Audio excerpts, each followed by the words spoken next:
तो traditional business और ई business के बीच में जो एक बहुत बड़ा डिफरेंस पहले हम लोगों को देखने में आया है वो ये आया है कि हम लोग घर पर बैठ करके किसी भी तरीके का ट्रांजैक्शन, किसी भी तरीके के सामान को ऑर्डर करना और उसको घर पे आकर के उसको कोई आदमी आपको डिलीवर कर देता है, यहां तक की फैसिलिटी आपको घर से हिले बगैर करने की सुविधा जो है इलेक्ट्रॉनिक कॉमर्स के प्लेटफॉर्म पे मिलती है।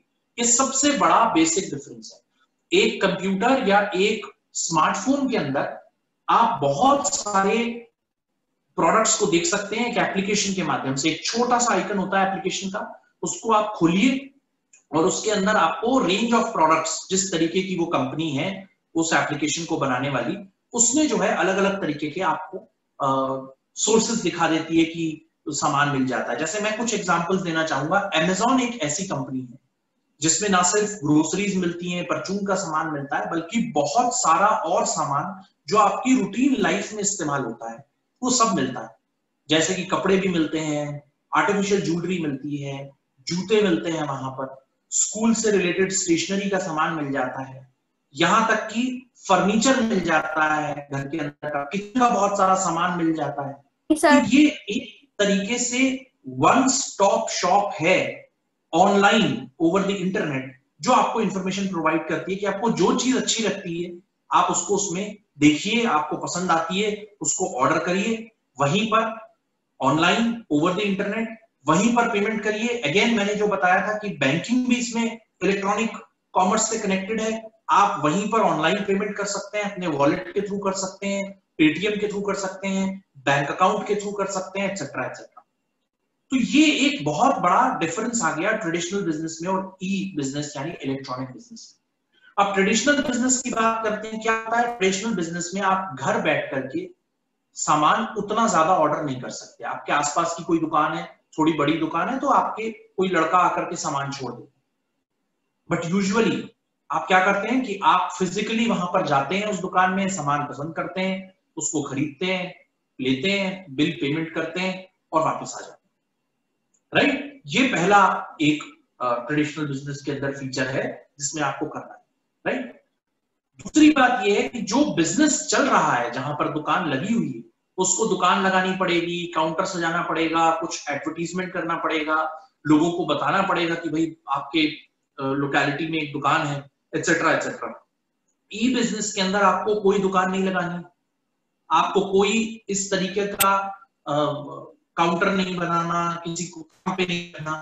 सीधा काम यह है कि पहली चीज इसमें इंफ्रास्ट्रक्चर की जरूरत होती है। इंफ्रास्ट्रक्चर ट्रेडिशनल बिजनेस में किस तरीके का चाहिए? एक दुकान चाहिए, स्पेस चाहिए, काउंटर चाहिए, 2 लोग चाहिए। जबकि ई बिजनेस के अंदर किस तरीके के एस्टेब्लिशमेंट की जरूरत होती है? आपको सबसे पहले इंटरनेट कनेक्शन चाहिए, स्मार्ट कंप्यूटर्स चाहिए, एक आध इंजीनियर चाहिए जो आपको सॉफ्टवेयर डिजाइन करके दे सके। बहुत सारी कंपनीज छोटी और बड़ी दुनिया में बनी हुई हैं जिनका काम केवल सॉफ्टवेयर बनाकर लोगों को देना है, और सॉफ्टवेयर के बाद एप्लीकेशन बना करके आपको दे दें। वो एप्लीकेशन आप रिलीज करते हैं ऑनलाइन प्लेटफॉर्म्स पर और उसको आप अपने फोन में डाउनलोड करें एज कंज्यूमर और बिजनेस को ऑर्डर करें कि आपको क्या सामान चाहिए। ठीक? तो कई चीजें हैं जो ट्रेडिशनल बिजनेस के अंदर डिफिकल्ट है। जगह ढूंढो, सामान लेकर के आओ, कहां से आप सामान रेगुलरली लाओगे, वहां से सामान सस्ता मिलना चाहिए। ये चीजों के चैलेंजेस ई बिजनेस के अंदर खत्म हो गए, क्योंकि ई बिजनेस के अंदर ज्यादातर चीजें ऑनलाइन है, ज्यादातर चीजें ओवर द इंटरनेट है। जैसे ही ऑर्डर कस्टमर का ऑनलाइन आता है कंपनी के पास, जैसे फॉर एग्जांपल अमेजॉन के पास, अमेजॉन कोई प्रोडक्ट नहीं बनाती है, कोई मैन्युफैक्चरिंग अमेजॉन नहीं करती है। अमेजॉन एक भी प्रोडक्ट जो वो बेचती है उसे नहीं बनाती। केवल उसने क्या किया है, बहुत सारे प्रोडक्ट्स बनाने वाले या प्रोडक्ट्स बेचने वाले, या तो उसने इंडस्ट्री से सीधे कांटेक्ट कर लिया है या फिर उसने सीधे ट्रेडिंग करने वाले जो बिजनेसेस हैं उनसे कांटेक्ट किया है, उनको एक जगह पर लाकर खड़ा कर दिया है ऑनलाइन ओवर द इंटरनेट कि ऑर्डर जनरेट होगा कंज्यूमर के थ्रू, वो अपनी जगह से चल करके सीधे जाएगा और मेरे पास आएगा। मैं उस ऑर्डर को देखूंगा कि ये ऑर्डर किस सेलर के पास जाना चाहिए, किस बिजनेस के पास ये ऑर्डर जाना चाहिए, और उस सेलर के पास में उस ऑर्डर को ऑनलाइन डाइवर्ट कर दूंगा। वो सेलर उस ऑर्डर को देखेगा और अपने वेयर हाउस को ऑर्डर करेगा कि उस सामान को पैक किया जाए। और वो सामान भी ऑनलाइन ऑर्डर जाएगा कि पैक होना। 2 लोग उस वेयर हाउस में जो पहले से एम्प्लॉयड है वो बैठ करके उसकी पैकिंग करेंगे और उसके बाद उसको ट्रांसपोर्ट कर दिया जाएगा। ट्रांसपोर्ट कंपनी का रोल भी तब आ जाता है जब उसके पास ऑनलाइन एक रिक्विजिशन आ जाती है कि एक्स गेस्ट हाउस के वेयर हाउस के पास चले जाइए, वहां से सामान पिक करके वहां पहुंचा दीजिए, और ट्रांसपोर्ट कंपनी जो है in their route they will manage the entire. वो जब सामान छोड़ देगी तो वो इंटरनेट पे एक मैसेज डाल देंगे कि सामान जो है हमने उस लोकेलिटी में डिलीवर कर दिया। वहां से कोई स्कूटर या मोटरसाइकिल पर एक आदमी जो उस कार्ट को मैनेज करता है, जिसको ई कार्ट बोला जाता है, इलेक्ट्रॉनिक कार्ट। कार्ट का मतलब होता है किसी सामान को कैरी करने वाला जो गाड़ी है उसको कार्ट बोलते हैं। आप लोग मॉल्स जाते हैं तो एक छोटी सी आपको गाड़ी दी जाती है बिग बाजार में या कहीं पर सामान के लिए, उसको कार्ट बोलते हैं। तो इलेक्ट्रॉनिक कार्ट बना दिए गए हैं। इलेक्ट्रॉनिक कार्ट क्या है कि वो सीधे जैसे ही ट्रांसपोर्टेशन वाले ने डिलीवर किया, मुझे इंफॉर्मेशन आ गई, मैंने एक बाइक वाला वहां भेज दिया, वो बाइक वाले ने उठाया, वो बाइक वाला भी मोबाइल पे ऑपरेट कर रहा है, उसको भी एप्लीकेशन मिली हुई है अमेजोन की, लेकिन जो आपको मिली हुई है उसका दूसरा पोर्शन उसको मिला हुआ है जिसमें उसको ये दिखाई दे रहा है कि सामान कहां कहां जा रहा है। अच्छा, वो मेरे वेयर हाउस पे आ गया, अब मैं वहां से पिक करूंगा और आपके घर पर ला करके उस सामान को मैं छोड़। तो ये सारी चीजें इंटरनेट पर कनेक्टेड हैं और लोगों का इन्वॉल्वमेंट कम हो गया। हालांकि ऐसा नहीं है कि इसकी वजह से कोई ये कहे कि नौकरियां चली गई लोगों की, नहीं। देखिए, सॉफ्टवेयर इंडस्ट्री में काम करने वाले लोगों की नौकरियां बढ़ गई। ई कार्ट में लोग जो हैं जिनके पास बाइक है, कोई और काम नहीं करना आता, पढ़े लिखे कम है, वो बाइक लेकर के अपना सामान डिलीवर करने का काम कर सकते हैं। उनको गूगल मैप दे दिया गया है मोबाइल में, वो सीधे बटन दबाते हैं कि किसके घर जाना है। उनको किसी को उसको ये भी करने की जरूरत नहीं है कि उसको जो है घर नहीं पता। बटन दबाइए, वेयर हाउस से सीधे उस आदमी के घर तक का रास्ता पूरा आपको दिखता रहेगा और गूगल मैप के थ्रू आप यहाँ आ जाए। ओला कैब कैसे आती है आपके घर? आप ऑनलाइन बुक करते हैं, ओला कैब या उबर कैब जो होती है, आप ऑनलाइन बुक करते हैं, उसमें अपनी लोकेशन डालते हैं, कार वाला अपने आप लोकेशन ढूंढता हुआ आपके घर तक आता है, और उसके बाद जहां आपको जाना है उस जगह की लोकेशन आपके फोन में और ड्राइवर के फोन में एक जैसी दिखती है कि इस रास्ते से वो आपको ले जा रहा है, पूरा रास्ता दिखता है उसका। अगर वो इधर उधर जाने की कोशिश करता है तो आप उसे टोक सकते हैं। तो इतना इंटरनेट के ऊपर सोफिस्टिकेशन आ गया है जिससे ई बिजनेस इनेबल हो गए। पहले क्या होता था, आप अपने घर के पास के टैक्सी स्टैंड चल करके जाते थे, बोलते थे कि भैया एक टैक्सी दे दो, फिर वो बोलता था यहाँ नहीं है, मैं दूसरे स्टैंड से मंगाता हूँ, या आप फोन कर रहे हो, फोन से टैक्सी आ रही है। अब आपको कॉल भी करने की जरूरत नहीं है, आप केवल कुछ बटन्स दबाइए और आपके पास टैक्सी आ जाएगी। That is the difference of e commerce. Taxi के लिए किसी टैक्सी स्टैंड को बनाने की जरूरत नहीं है, किसी नई टैक्सी को खरीदने की जरूरत नहीं है। जो टैक्सी ओनर्स हैं उनको पूल कर दीजिए आप अपनी कंपनी में। आपको कोई नई टैक्सी, उबर एक भी टैक्सी ओन नहीं करती। शुरू में जरूर उसने कुछ टैक्सी ओन करी थी, बट आप लंदन चले जाइए, आप यूएस में देखिए, वहां पर कोई भी टैक्सी उबर कंपनी जो है वो ओन नहीं करती, खरीदी नहीं है उसने। जिन लोगों के पास ऑलरेडी टैक्सीज है उनको पूल कर दिया उसने। ठीक है, तो ये जो है ट्रेडिशनल बिजनेस और ई बिजनेस में फर्क है। देखिए, फॉर्मेशन ट्रेडिशनल बिजनेस में डिफिकल्ट है, ई बिजनेस में इजी है। फिजिकल प्रेजेंस होना, ट्रेडिशनल बिजनेस जो दुकान है, जो आउटलेट है, वहां आदमी का खड़ा होना बहुत जरूरी है। ई बिजनेस में नॉट नेसेसरी। आप वेयर हाउस रखिए, आपको कोई नहीं देखता आपकी दुकान कहाँ है। कोई पूछता है, हम लोग अमेज़न से कभी पूछते हैं, कभी क्वेश्चन होता है कि आपकी दुकान कहाँ है, I want to see the product.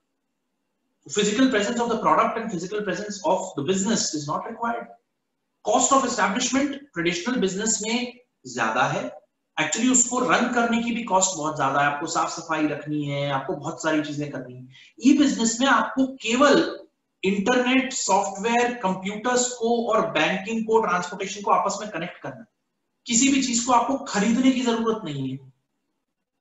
सब कंपनीज अपना अपना काम कर रही है। इंश्योरेंस एक कंपनी काम कर रही है, ई कार्ड का दूसरी कंपनी है, ट्रांसपोर्टेशन तीसरी कंपनी है, कम्युनिकेशन चौथी कंपनी है, इंटरनेट जैसे अमेजॉन है, अमेजॉन कोई इंटरनेट सर्विस नहीं प्रोवाइड करती, उसने ऑलरेडी इंटरनेट सर्विस प्रोवाइडर्स के साथ एक कॉन्ट्रैक्ट कर लिया। एयरटेल है, जियो है, इनके साथ कॉन्ट्रैक्ट कर लिया उन्होंने। जब उनको एप्लीकेशन बनानी होगी अमेजॉन की, तो अमेजॉन की अपनी एक विंग है जो सॉफ्टवेयर डेवलपमेंट करती है, तो उसको उसने काम दे दिया। उसने कहा आप मुझे एप्लीकेशन बना करके दीजिए, एक सॉफ्टवेयर प्रोग्राम बना करके दीजिए जिसके थ्रू मैं सामान लोगों को बेच सकूं। बैंक के साथ उन्होंने टाई अप कर लिया कि भाई हम लोग एक ऑनलाइन स्टोर खोल रहे हैं, आप उसमें कनेक्शन दे दीजिए, एचडीएफसी से बात कर ली, आईसीआईसीआई बैंक से बात कर ली, या पेमेंट प्लेटफॉर्म्स बने हुए हैं आज की डेट में जिसके अंदर सारे बैंक एनलिस्टेड होते हैं, उस पेमेंट प्लेटफॉर्म को एक नॉर्मल पेमेंट किया और अपने ऑनलाइन स्टोर में आपने उसको जोड़ लिया।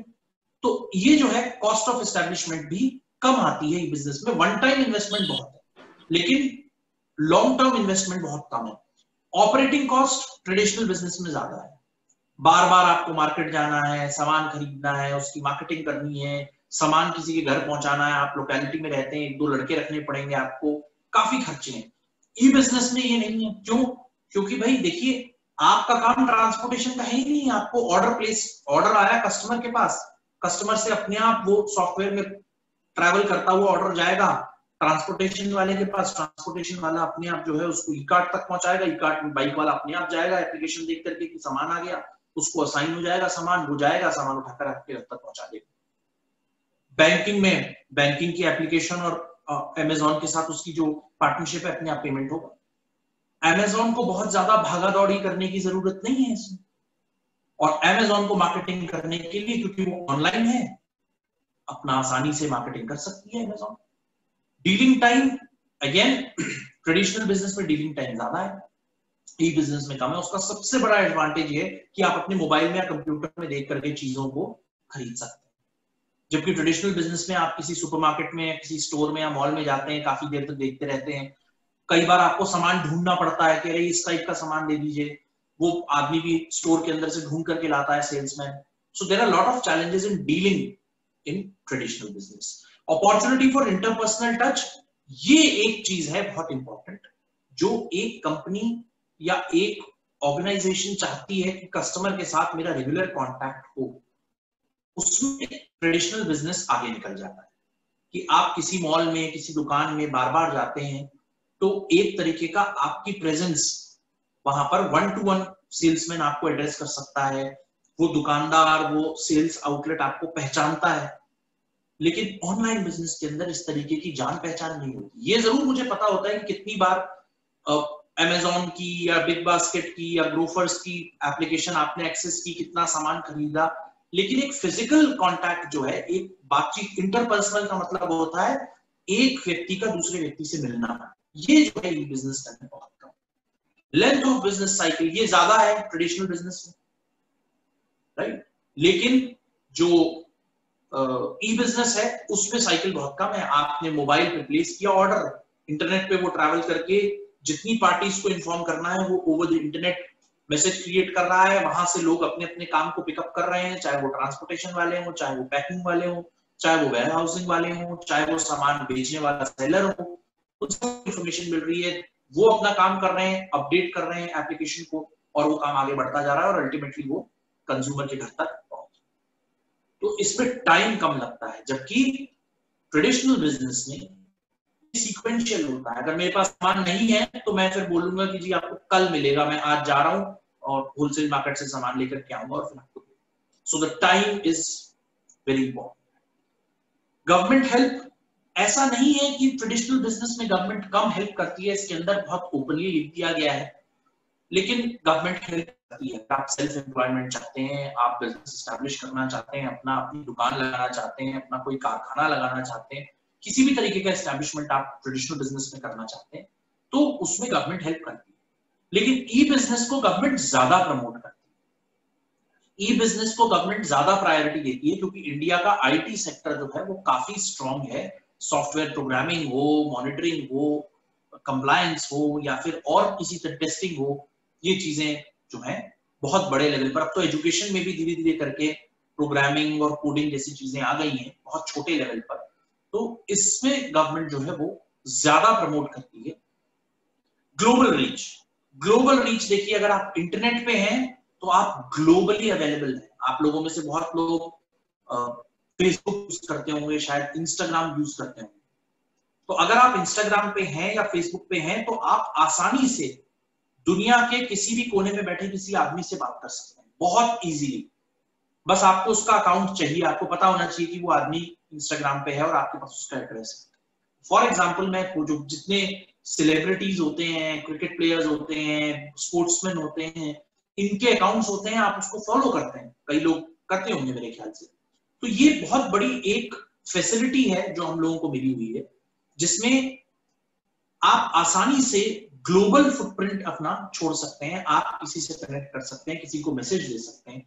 लेकिन ट्रेडिशनल बिजनेस के अंदर इसके लिए आपको या तो ईमेल खोल के लिखना पड़ेगा, या लेटर लिखना पड़ेगा, या फोन करना पड़ेगा। जबकि जो इंटरनेट पे जो आप इलेक्ट्रॉनिक बिजनेस कर रहे हैं, उसमें बहुत जल्दी आप ग्लोबली किसी से कनेक्ट होना चाहें तो आप हो सकते हैं। मैंने कल भी बताया था कि जब अब पेपर में एडवर्टीजमेंट्स आते हैं तो नीचे Instagram page, Facebook page, LinkedIn page, इस तरीके की जो सोशल मीडिया कॉन्टैक्ट्स हैं वो मेंशन्ड होती हैं हर कंपनी। वो इसीलिए मेंशन्ड होती है कि आप ऑनलाइन जाकर के सारी इंफॉर्मेशन देख सकते हैं। ठीक, तो ये ई कॉमर्स के अंदर जो है कुछ चीजें आती हैं। ई कॉमर्स में एक और जो सेगमेंटेशन आता है वो आता है कितने तरीके से ई कॉमर्स वर्क करता है। पहले कॉमर्स होता है business to business. Business to business में अंदर मैंने आपको एग्जांपल दिया था कि जब अमेज़न काम कर रहा है आज की डेट में ऑनलाइन ट्रांजैक्शंस में, ऑनलाइन बिजनेस में, आप ऑर्डर प्लेस करते हैं तो अमेज़न ने ऑलरेडी बहुत सारे स्मॉल और मीडियम और बड़े बिजनेसेस को एक जगह पर ला करके रखा हुआ है, इंडस्ट्री और ट्रेडिंग को एक जगह पर ला करके रखा हुआ है। तो जैसे ही ऑर्डर आता है वो अपने आप अमेज़न उसको रूट करता है कि ये किस सेलर के पास जाएगा। तो इंटरनली वो बिजनेस टू बिजनेस डील कर रहे हैं। Amazon is dealing with the businesses, wholesalers से, डिस्ट्रीब्यूटर्स से, अपने आप बात करके वो चीजें आगे बढ़ रही हैं। तो ये बिजनेस टू बिजनेस मॉडल है विद इन ई कॉमर्स। एक होता है बिजनेस टू कंज्यूमर, जहां पर कंज्यूमर ऑर्डर प्लेस करता है और उसको रिसीव करता है, इसको बिजनेस टू कंज्यूमर बोलते हैं। आप अमेज़न की ऐप पर गए, आपने कुछ सामान फॉर एग्जांपल ग्रोसरी ऑर्डर करी, अमेज़न ने आपके घर पे लाकर डिलीवर कर दी। This is business to consumer model. अब कंज्यूमर टू बिजनेस मॉडल क्या होता है ई कॉमर्स के अंदर, जहां पर कंज्यूमर पेमेंट करता है using the payment platform, using Amazon platform for example, उसको आप कंज्यूमर टू बिजनेस बोलते हैं, जहां पर वो पे करता है बिजनेस को। तो एक्चुअल में वो पे किसको करता है? वो पे करता है Amazon को। Amazon के ऊपर से वो पेमेंट ट्रांसफर होती है ऑटोमेटिकली। फिर बिजनेस टू बिजनेस मॉडल आ जाता है जिसमें Amazon उस पैसे को ट्रांसफर करता है उस सेलर को या मैन्युफैक्चरर को जिसने उस प्रोडक्ट को बेचा है। और आपकी जानकारी में ये नहीं है कि मेरे को एक्चुअल में सेलर कौन बेच रहा है, आपको दिखाई नहीं देता। इंफॉर्मेशन मिल जाएगी आपको वेबसाइट पर, बट आपको दिखाई नहीं देता। आपको तो यही पता चलता है Amazon का आया, पैकेट पे Amazon लिखा हुआ होता है। तो ये कंज्यूमर टू बिजनेस मॉडल है। बहुत सारी ऐसी वेबसाइट्स हैं जो consumer to consumer e commerce यानी इलेक्ट्रॉनिक कॉमर्स को इनेबल करती है।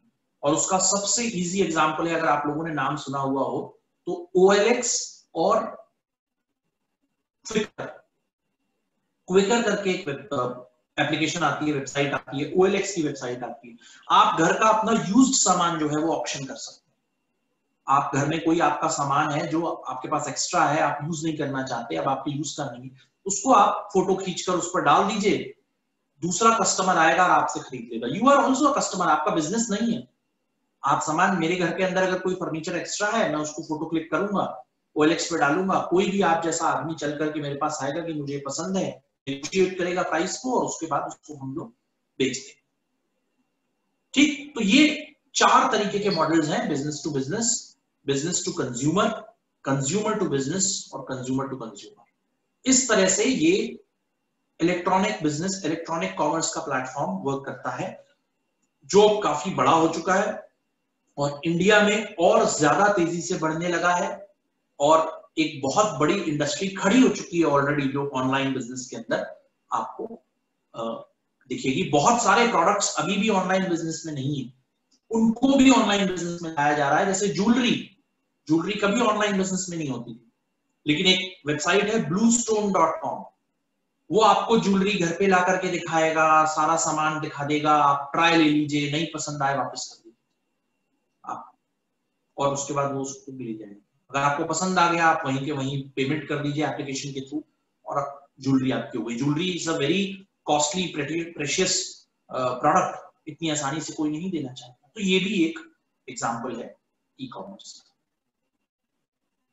क्या क्या एडवांटेजेस है? बहुत चॉइस आपको मिलती है, बहुत ज्यादा चॉइस, फोटोज डाल करके, प्रोडक्ट की रेटिंग डाल करके, प्रोडक्ट के फीचर्स, उसका पूरा ब्रोशर, उसकी सर्विसिंग, सारी इंफॉर्मेशन आप इलेक्ट्रॉनिक्स ले लीजिए, चाहे फ्रिज खरीद लीजिए, माइक्रोवेव ओवन्स हैं, एसी है, जूते, कपड़े, फैशनेबल क्लोथ्स, बच्चों के लिए, बड़ों के लिए। I mean there is a range that you can see on different websites. ऐसी वेबसाइट्स भी हैं जिसमें बच्चों के लिए अलग है, जैसे firstcry.com करके एक वेबसाइट है जिसमें बहुत छोटे बच्चों के कपड़े मिलते हैं, बड़े लोगों के कपड़े नहीं मिलते हैं। 7, 8, 9 साल की उम्र तक के जो छोटे बच्चे होते हैं उनके कपड़े मिलते हैं। ऐसी अमेजोन में सब तरीके के लोगों के लिए है, बूढ़े, यंग, हर तरीके का प्रोडक्ट है उनके पास। You ask and they will give you the product. वो गिफ्ट पैक करके भी दे देंगे आपको। तो wider choice, improved customer services. सबसे इंपॉर्टेंट जो कस्टमर सर्विस है वो ये है, कम वक्त में सामान आप तक पहुंचना, और ऐसा सामान आप तक पहुंचता है जो शायद आप मार्केट में जाके बार बार ढूंढेंगे आपको नहीं मिलेगा। आपको लोगों से पूछना पड़ेगा मैं कहां जाऊं, लोग बोलेंगे सदर बाजार जाइए, वो इतने क्राउडेड और क्लटर्ड मार्केट में आप घुसेंगे। उसकी बजाय आप अमेजोन पे उसका नाम टाइप करिए, हो सकता है उसके ब्रांड के साथ सारी इंफॉर्मेशन आपको मिल जाए और 2 दिन में वो प्रोडक्ट आप तक पहुंच जाए। आजकल ऐसी सर्विसेज भी होती हैं कि 2-4 रुपए, 50 रुपए एक्स्ट्रा दीजिए, 1 दिन में आपके पास आ जाएगा।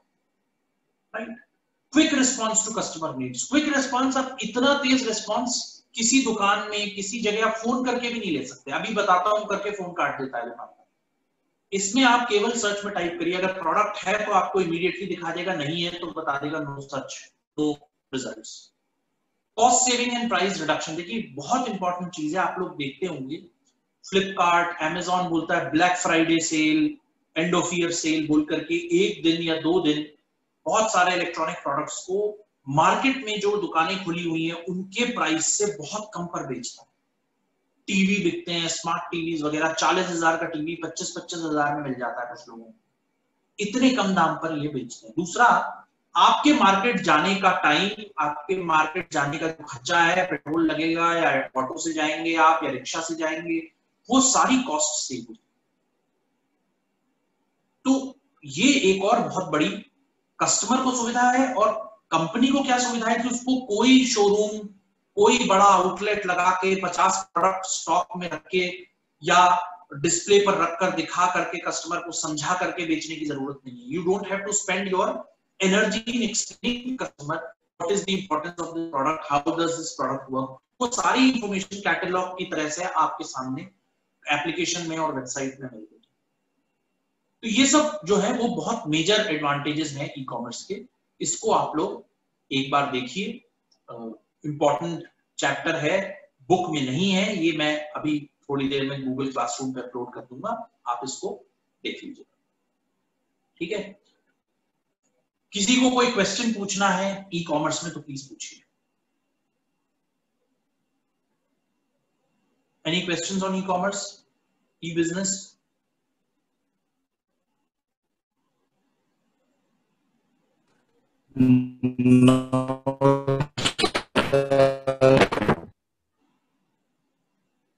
ओके, चलिए तो अब हम लोग how to establish a business की तरफ रुक करते हैं कि बिजनेस के बारे में हमने पढ़ लिया, इकोनॉमिक एक्टिविटीज के बारे में हमने पढ़ लिया, what is trade, what is industry. अब let us talk about what is a business and how to establish a business. तो how to establish a business से पहले आपको ये समझना होगा कि what is a businessman and what is an entrepreneur. ये वर्ड बहुत आपकी लाइफ में आगे आने वाला होगा, शायद प्रिंसिपल मैम भी बहुत बार बोलती हैं what is an entrepreneur, entrepreneur ऐसा होता है, एंटरप्रेन्योर वैसा होता है। तो ये बहुत सारे वर्ड्स आपकी लाइफ में आएंगे। तो एंटरप्रेन्योर से पहले आपको बिजनेसमैन के बारे में समझना होगा। Businessman is a person who invest some money into an economic activity, और उससे वो अपनी जिंदगी चलाता है, सामान बेचता है, सामान खरीदता है, और उसके ऊपर कुछ प्रॉफिट कमा करके वो अपना जीवन चलाता है, जिसको लाइवलीहुड बोलते हैं।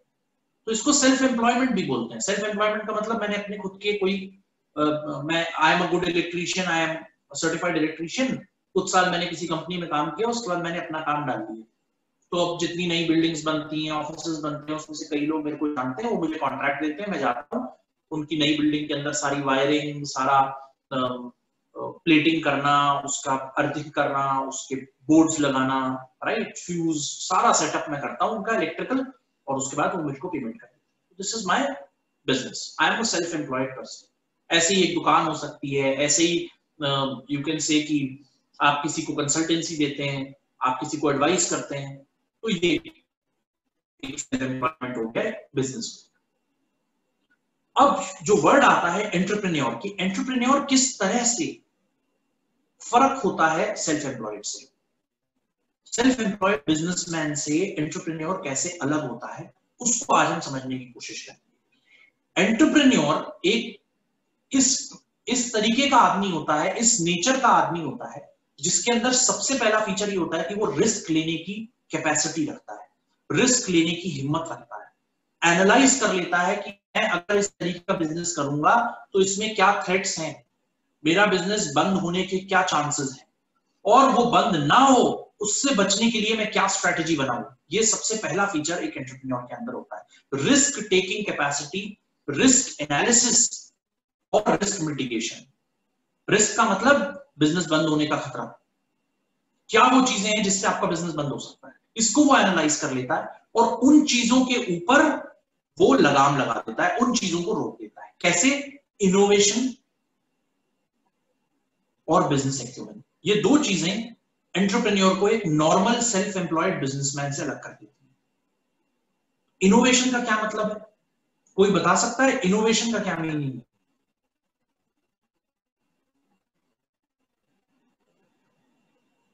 बहुत जगह वर्ड यूज होता है, इनोवेटर, इनोवेटर, इनोवेशन,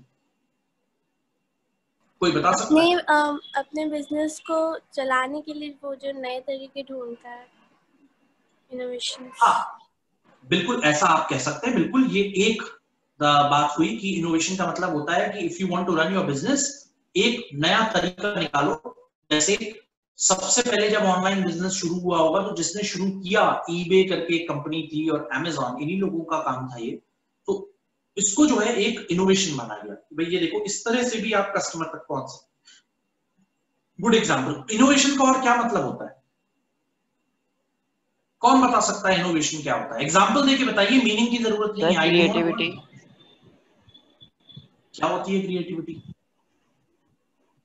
अपने आइडियाज रखना,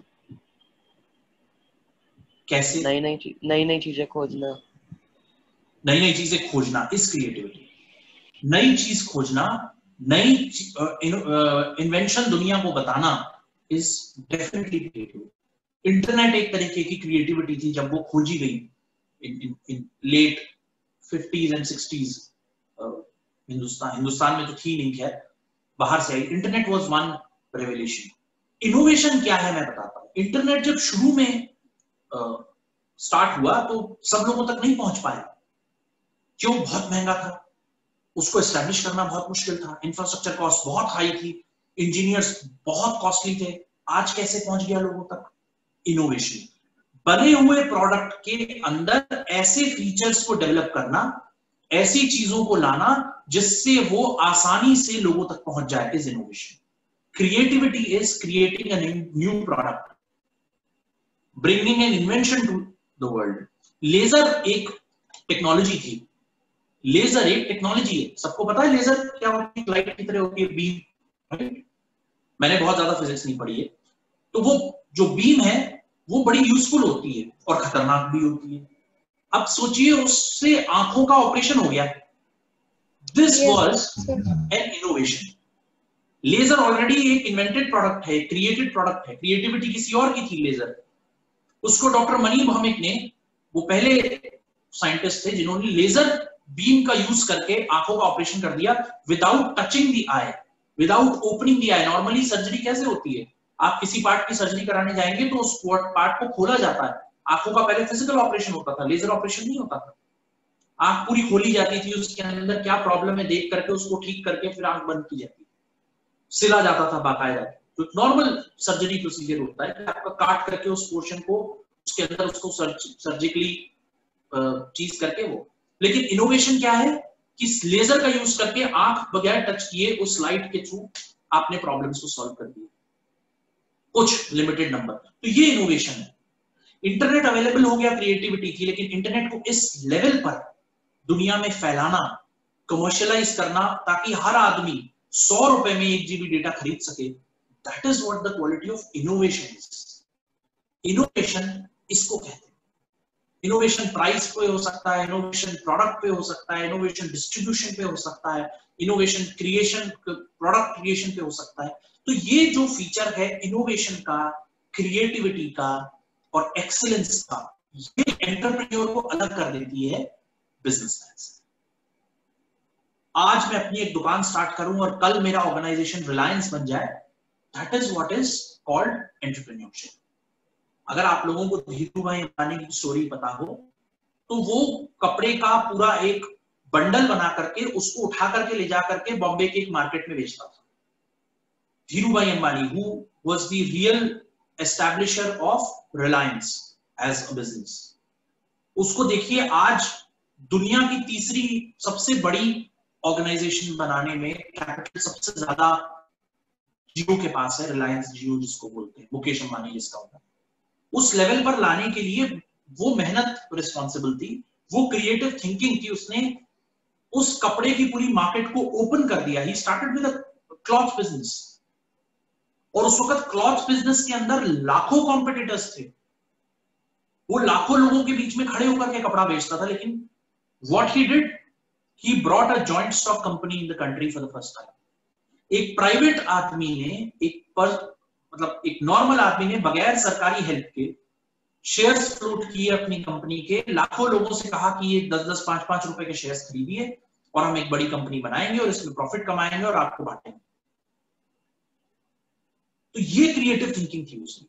अच्छा, दूसरा पॉइंट जो एंटरप्रेन्योरशिप के अंदर बहुत इंपॉर्टेंट है, entrepreneurship is basically the art and science of being entrepreneur. Entrepreneurship क्या है? जो आर्ट एंड साइंस है एक एंटरप्रेन्योर का, उसका जो काम करने का तरीका है उसको एंटरप्रेन्योरशिप बोलते हैं। एंटरप्रेन्योर जो है वो पर्सन। तो एंटरप्रेन्योर की दूसरी सबसे बड़ी खूबी जो होती है, जो उसे सेल्फ एम्प्लॉयड बिजनेसमैन से अलग कर देती है, वो है because of his risk taking capacity, risk analysis, creative thinking, innovation, excellence, वो न सिर्फ अपने लिए नौकरी बनाता है बल्कि मल्टीपल जॉब्स क्रिएट करता है इकोनॉमी के अंदर। मल्टीपल जॉब्स क्रिएट करता है इकोनॉमी के अंदर। तो अगर आप टाटास की जर्नी को देखें, जैसे टाटा ग्रुप है 200 साल के करीब पुराना ग्रुप, उनका आज कॉन्ग्लोमरेट देखिए, 136 कंपनीज है उनके पास और हर तरीके के प्रोडक्ट में वो डील करते हैं।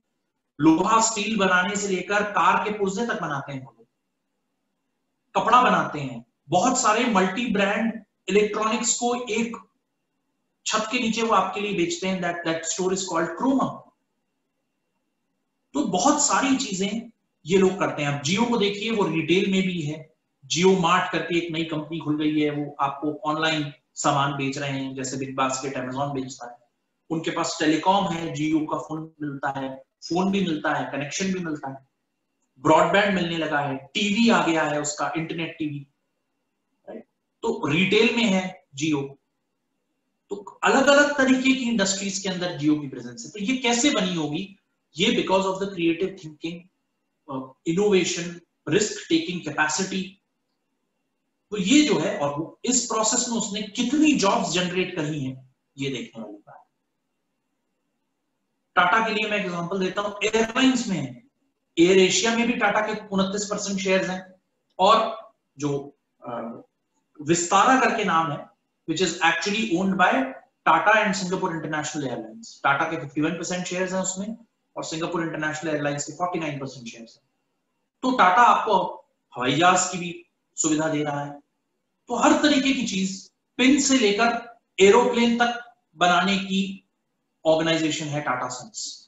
तो इस तरीके की जो थॉट प्रोसेस होती है, इससे काम करने वाले लोगों को एंटरप्रेन्योर कहा जाता है। और क्यों एक एंटरप्रेन्योर हमारे लिए इंपॉर्टेंट है, उसके 2-3 पॉइंट्स आज कवर करेंगे और फिर नेक्स्ट क्लास में इसको कंप्लीट करेंगे। सबसे पहला, it provides employment to the people. किसी भी इकोनॉमी, किसी भी कंट्री के डेवलपमेंट के लिए सबसे इंपॉर्टेंट चीज है कि ज्यादा से ज्यादा लोगों के पास कमाने के लिए कुछ हो, चाहे वो सेल्फ एम्प्लॉयड हो, चाहे वो किसी और के यहाँ एम्प्लॉयमेंट करके पैसा कमाते हैं। जितने लोग पैसा कमाएंगे इकोनॉमी उतनी अच्छी और उतनी फास्ट और उतनी सस्टेनेबल तरीके से आगे बढ़ेगी। Entrepreneur contributes towards research and development system. ज्यादातर एंटरप्रेन्योर्स इस बात पर कॉन्सेंट्रेट करते हैं कि रिसर्च और डेवलपमेंट हो, नए तरीके निकले, चाहे वो बने हुए प्रोडक्ट को नए तरीके से यूज करने का या बने हुए प्रोडक्ट के कोई और तरीके हो उनसे काम करने का, या नए तरीके से बिजनेस करने। रिसर्च एंड डेवलपमेंट पर बहुत फोकस करने की कोशिश करते हैं एंटरप्रेन्योर्स, और ज्यादातर एंटरप्रेन्योर्स की वजह से ही इनोवेशंस होते हैं। माइक्रोसॉफ्ट, आज जो हम लोग सब कंप्यूटर पे काम कर रहे हैं, मोबाइल्स पे काम कर रहे हैं, इसका कॉन्सेप्ट सबसे पहले माइक्रोसॉफ्ट लाया है।